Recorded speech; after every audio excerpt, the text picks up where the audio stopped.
Hello viewers, welcome back to my channel. In today's video we will be talking about the decisions that were taken in the 35th GST Council meeting.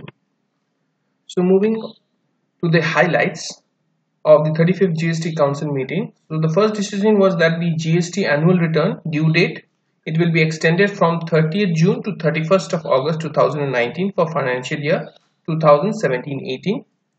Secondly, an Aadhaar enabled GST registration was introduced. 10% penalty to be levied to apply for any delay in depositing profited amount.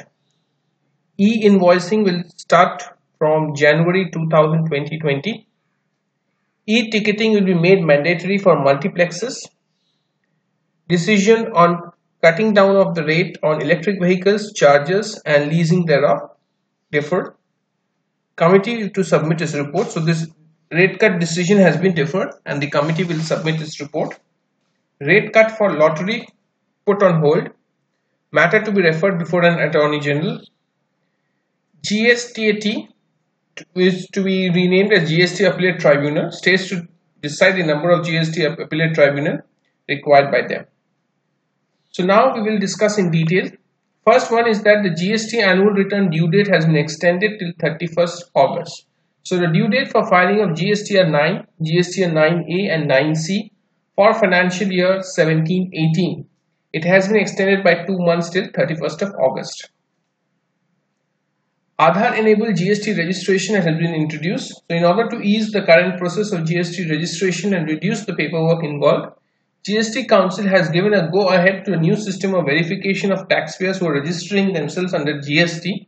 So Aadhaar number shall be linked to the GSTIN while generation of the GSTIN number. The tenure of the National Anti-profiteering Authority, it was due to end by 30th of November 2019. The GST Council has further extended this tenure by 2 years to enable it to take up all pending cases.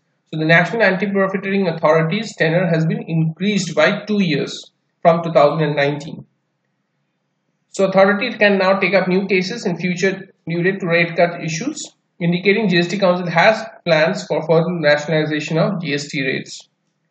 10% penalty to apply for any delay in depositing profited amount. So GST Council has approved a levy of 10% penalty for delay in depositing any profited amount by more than 30 days. So this is to basically to encourage compliance by taxpayers. Next, e-invoicing. It is to start from January 2020. Now this has been the most striking measure, I would say. So a new system for raising all tax invoices on GST portal. It has received an in-principle approval for implementation from Jan 1, 2020. This applies to only B2B invoicing. So all B2B invoicing, it will be real time. You will enter the details of the B2B invoicing in the GSTN portal itself.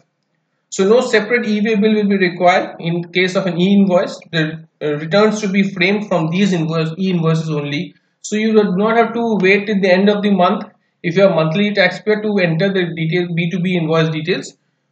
You can enter the B2B invoicing details whenever you are raising the invoices. So a phased implementation is being worked out. Earlier the government had fixed rupees 50 crores the limit for the applicability of e-invoicing. The next major decision was e-ticketing. Now for multiplexes, the GST Council has approved electronic ticketing system. So there will be no such paper ticketing system which used to be prevalent. So this will help curb the cases of tax evasion and uses of black tickets which have been prevalent. So e-ticketing system for multiplexes have been introduced. Rate cut decisions in electrical vehicles, charges, leasing. So decision to cut GST rates for electrical vehicles, electric charges, it has been postponed to the next council meeting. The matter, it has been referred to the fitment committee for checking the feasibility of the rate cut. So present rates for electrical vehicles and electrical charges are 12 and 28% respectively. So likewise, the valuation rules for the goods and services which are pertaining to solar power generating systems and wind turbines, it has been placed before the next fitment committee. It will be placed. The suggestions made by this fitment committee, it will be placed before the next GST Council meeting. Also, rate cut for lottery, it has been put on hold. the matter is to be referred to before the Attorney General. So previous council meet, it had not tabled the rate cut matter for lotteries. The 35th GST Council meeting, it discussed the matter at length, and it also brought to light two pending cases on this matter before the High Court and Supreme Court respectively. So already two cases are pending before the High and Supreme Courts. So although the courts, they had referred the matter to GST Council, so Council it has decided to consult the Attorney General of India before taking any decision on these rate cuts for lotteries. Moving on to next decision. So GST Council has also definitely stated that the Goods and Service Tax Appellate Tribunal will be the appellate authority, and it will adjudicate on appeals arising from central and state tax authorities in-house dispute resolution system.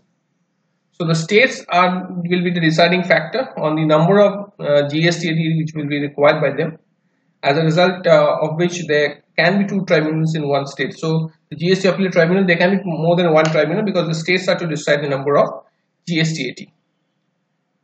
For not filing of GST returns, e-way bills to be blocked. Now the law stated that where GST returns in 3B or 4 and is not filed for 2 consecutive tax periods, e-way bill generation for such taxpayers would be disabled. This will be brought into effect from 21st August 2019 instead of the earlier notified date, which was 21st of June. So if you have not filed 3B or 4 for 2 consecutive tax periods, from 21st August, generation of e-way bills will be blocked. So if you are interested in more GST and direct tax related news, do subscribe to my channel and click on the bell icon to receive regular notifications. Thank you for viewing. Hope to see you soon.